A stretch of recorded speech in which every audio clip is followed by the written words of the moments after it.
Hey, what is up? It is the Follow Up Media Podcast. I am K. Lee, your host. I have a co-host today. His name is Riley Alston. Yes, sir.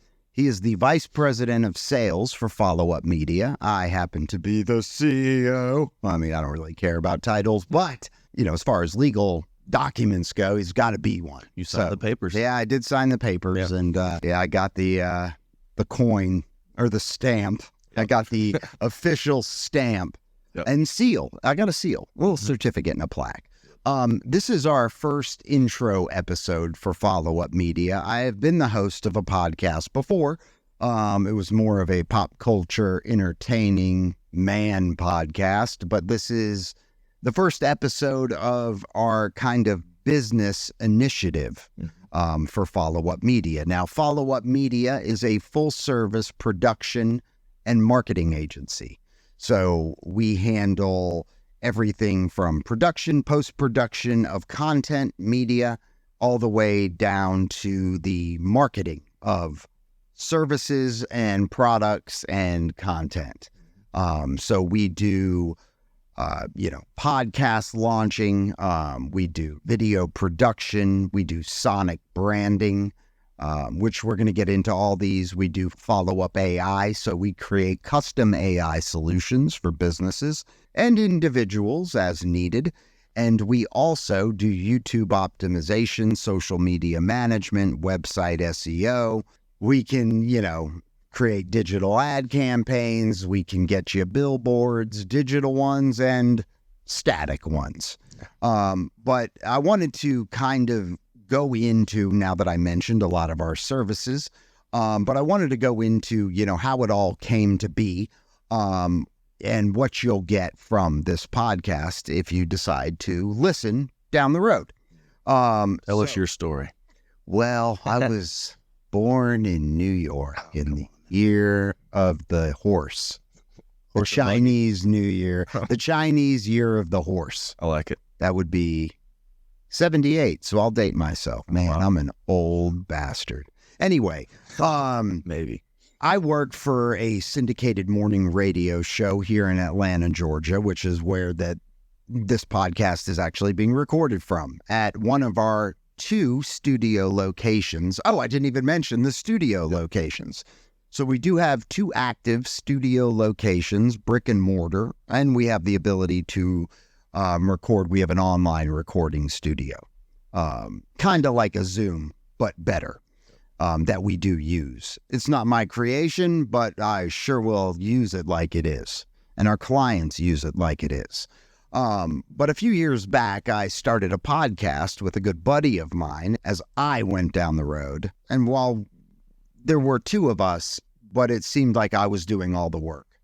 I was sitting down with my co-host and recording, but then I was handling all the post-production, all the social media content, taking promo clips. And what I quickly figured out was, wow, this is like a full-time job. It really is. My wife was yelling at me, get off your computer every freaking day. And it was eating up. You need a team.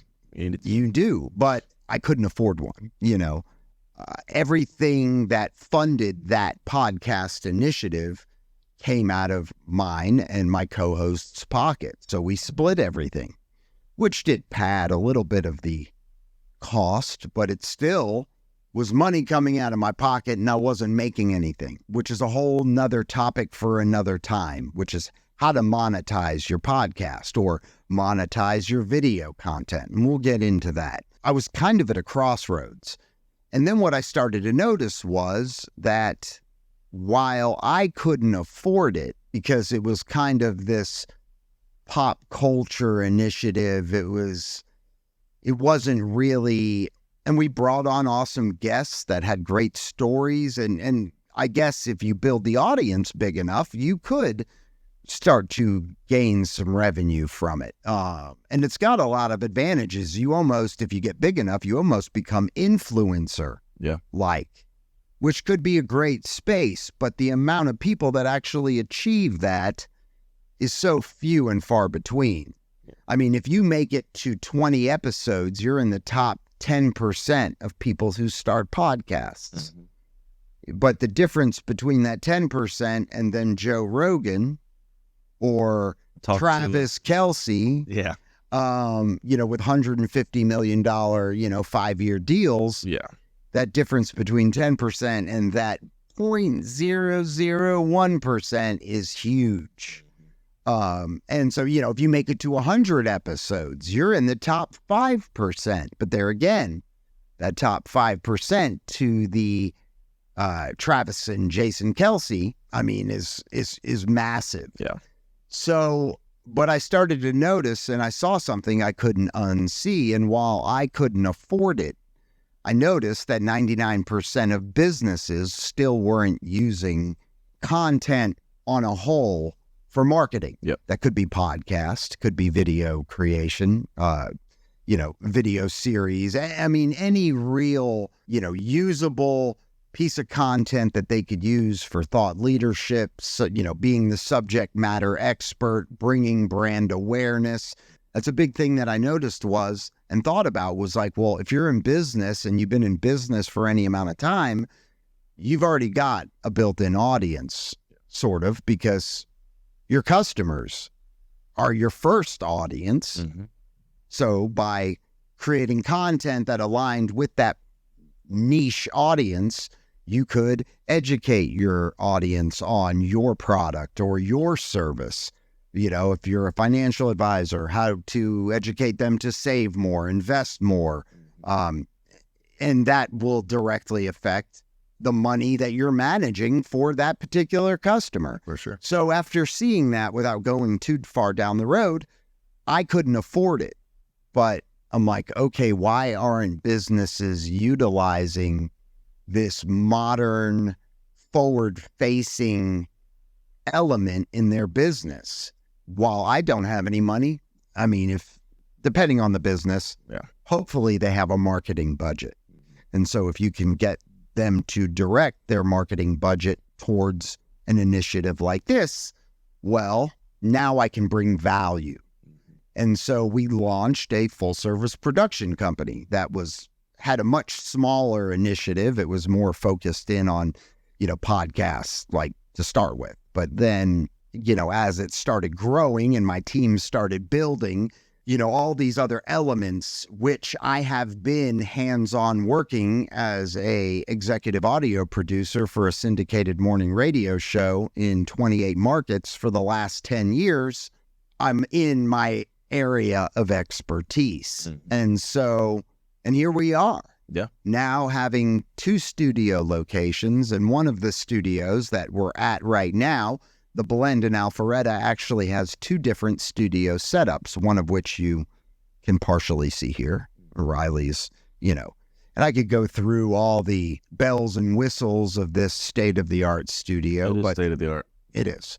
And Riley, being, my vice president of sales, he's the man on the front lines that is been heading up this grassroots initiative of customer reach out, prospect reach out, evaluating so many businesses on a weekly basis and then establishing contact with them.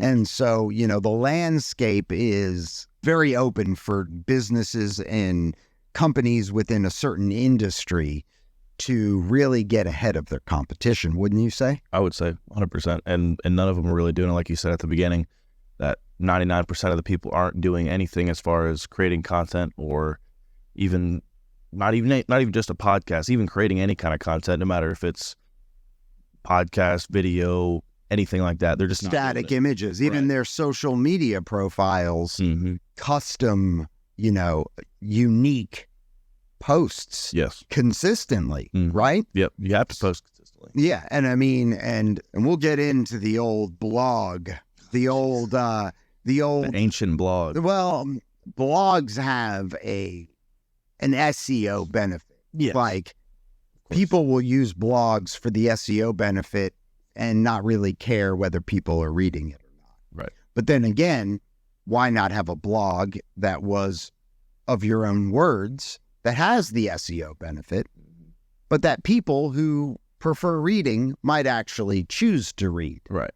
And so Riley's been, crucial on the front lines of identifying a particular company that we feel has a lot of potential, and then reaching out and starting that relationship building, which follow-up media, there's a reason why follow-up is so important in every aspect of an individual's life. Because if you don't follow up on stuff, you get nowhere. Yep. Whether it be school, whether it be job, whether it be relationships, whether it be taking on a dog, having a kid, you got to follow up. Sure. And I feel like so many people these days ghost. They'll reach out once, they don't get the result, they don't follow back up. They get or they close a deal for ongoing monthly business. They take the client's money and then they don't follow up with the execution, or they idle. That is where I feel like we make so much, the name is our everything. For sure. I mean, there is all action behind that name. And that's what separates us. That is what separates us from the competition. For sure. I'm not saying that there aren't other companies out there that don't perform and execute for their clients, but there again, we go through stories every day dealing with clients who are hesitant or gun shy about, oh, am I going to get taken advantage of again? Am I going to pay $2,000 a month for 2 years and get nothing for it? It's a very one-sided argument. We only hear it from the clients. We don't really hear it from the agencies that we're dealing with those clients. For sure. I have a feeling sometimes those clients are sort of at fault for some of the things, maybe reaching out and they're asked to do something to provide something that never gets provided. Right. Where some companies might go, well, they never provided it. We would follow up like a freaking pit bull till we got what we needed in order to perform. For sure. But, I'm not pointing fingers. I'm just going on assessing, the feedback and from clients and from some agencies that I've spoken with. Right. And as far as the content goes as well, it's not just people that don't create any content. There is some people that I do reach out to that do content. And the reason that I reach out is because anyone can make a podcast with their iPhone nowadays. Anyone can make a 12-year-old can make a YouTube video of him doing parkour outside. You can do those, but to do it right, there's certain steps and there's a certain team behind to do the right things to make it a lucrative reason of doing it. Yeah, that has a maximum ROI. For sure. Because you're right. Anybody can shoot a video on their phone. 100%, yeah. But it's more than just the content, the subject matter, is one huge aspect of it. Yeah. But if you're not titling it right, you're not using the right, hashtags and call to action and descriptions for that particular platform you're going on or posting it on, well, it could be getting little to no traction, which is a lot of what you see. You might see, and I believe you've even said, you're kind of like, here's one that's actually making content. Right. And then we start to go through it and go, okay, well, at least they're going through the actions of generating content. They understand the importance of it. Correct. But they don't have the expertise because you can't know everything about everything. Yeah. And a lot of times you don't know what you don't know. Yeah. And so, and that's why having a team that has experts, that's what they do. They understand the game, so to speak. They understand how to use the content on all the platforms, how to label things, what should be in your episode descriptions, etc. And so, the reason for this intro podcast was just to give you a little information about myself and my history. I wanted you to meet Riley as well. But also, we wanted to let you know what you're going to get from listening to this podcast, what it's going to offer you. Yeah. Not only are we going to, really dive in future episodes about best practices, about the different services we offer and the importance of them, like why create content? Why do podcasts? Why do video production? Why do sonic branding? And we will have on, from time to time, industry experts that we will have join us so they can share their wealth of knowledge. Maybe some of our clients who are at the top of their game in their industries, we can feature their story and their services. And you know what? Sometimes we might have guests on that just have a damn good story, and that's from the streets to the suites. I like that. Yeah. From the hood to the burbs. Oh. Yeah. I mean, from the slums to the penthouse. I mean, wherever they come from, if their story's good, we'll feature it. Yep. Because, that's where I think people truly get inspiration from. Nobody's going to get inspiration from somebody who's never had to go through any hurdles or hiccups or downward, spirals. The great stories that really inspire and give me the chills and pump me up are the ones where it's like maybe they started off good and then they really fell.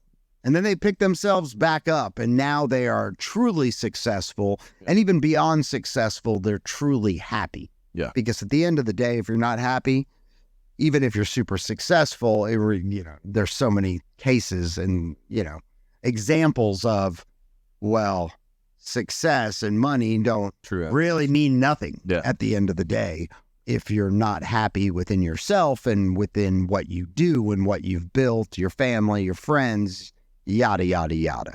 So, we're going to try to bring content that's engaging, that's entertaining, and that's also educational to help maybe inspire, but maybe to push you to move in a certain direction to bring more brand awareness to what you're doing, whatever that is. Could be a product you invented, could be a product or service that you're selling, or just, really hyper-focused on and passionate about. Mm-hmm. So thank you for listening to the first intro episode of the Follow Up Media Podcast.